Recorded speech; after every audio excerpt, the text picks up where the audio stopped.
Happy new year दोस्तों। तो Hindi SL P dictation start होती है कुछ सेकंड में। Nandi stenography Hindi YouTube channel को सब्सक्राइब कर लीजिए। तो नए साल की आप सभी को हार्दिक शुभकामनाएं। तो डिक्टेशन स्टार्ट होती है 1 सेकंड बाद। स्टार्ट। सभापति महोदय, पिछले साल इस सदन में यह सुझाव रखा गया था कि हमारे किसान जो फसल पैदा करते हैं उसका बीमा करने की व्यवस्था की जानी चाहिए।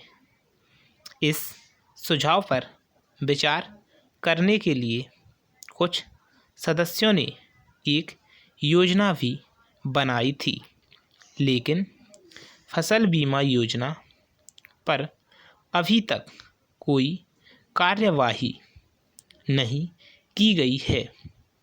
इस योजना को अभी तक लागू नहीं किया गया है।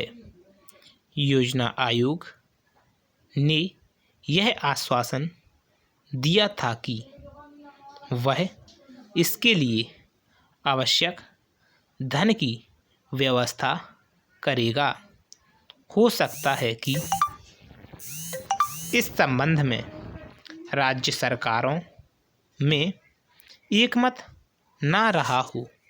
उनकी यही धारणा हो सकती है कि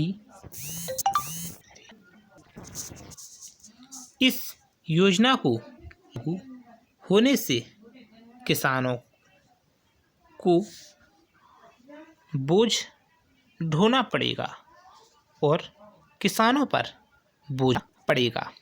यद्यपि अभी भी राज्य सरकारों के इस दृष्टिकोण में कोई विशेष परिवर्तन देखने को नहीं मिलता है, फिर भी इतना अवश्य है कि अब वे फसल बीमा की योजना को लागू करने के लिए तैयार हैं। इसके लिए वे चाहते हैं कि इस योजना पर आने वाले खर्च केंद्र सरकार वहन करे। पिछले साल कृषि मंत्री जी ने घोषणा की थी कि सरकार संसद में एक बिल पेश करने वाली है। अब यह कहा गया है कि सरकार जल्दी ही इस संबंध में आवश्यक निर्णय लेगी। मेरा सुझाव तो यही है कि यह योजना जल्दी से जल्दी लागू की जाए। जहाँ तक वित्त का प्रश्न है, यह ऐसी समस्या नहीं है कि इसे सुलझाया जा ना सके। आपस में विचार विमर्श करने पर कोई ना कोई रास्ता अवश्य निकाला जा सकता है। पैरा महोदय, मैं इसमें दो राय नहीं है कि हमारे देश के किसान गरीब हैं।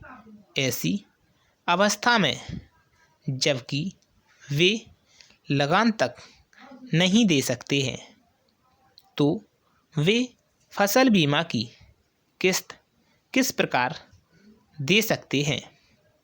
लेकिन फसल बीमा के महत्व से इनकार नहीं किया जा सकता। जब किसी कारण किसान की फसल नष्ट हो जाती है तो उसके पास अपने खाने तक के लिए कुछ नहीं रहता। यदि उसकी फसल के बीमे का प्रबंध हो तो वह इस परेशानी से बच सकता है और अपनी खेतों में अधिक से अधिक धन लगा सकता है। फसल बीमा योजना किसान के लिए एक वरदान है, इसीलिए फसल बीमे की व्यवस्था बहुत ज़रूरी है। बीमा योजना से किसान अपनी फसल के प्रति आश्वस्त हो सकेगा और वह अपने उत्पादन को बढ़ाने के लिए कोशिश करेगा। लेकिन मुख्य प्रश्न तो यह है कि इसका खर्च कौन वहन करेगा। तो डिक्टेशन समाप्त हुआ और इसी प्रकार के डिक्टेशन लिखने के लिए हमारे डिक्टेशन यूट्यूब चैनल को सब्सक्राइब कर लीजिए और Nandi stenographer Hindi YouTube channel को सब्सक्राइब कर लीजिए।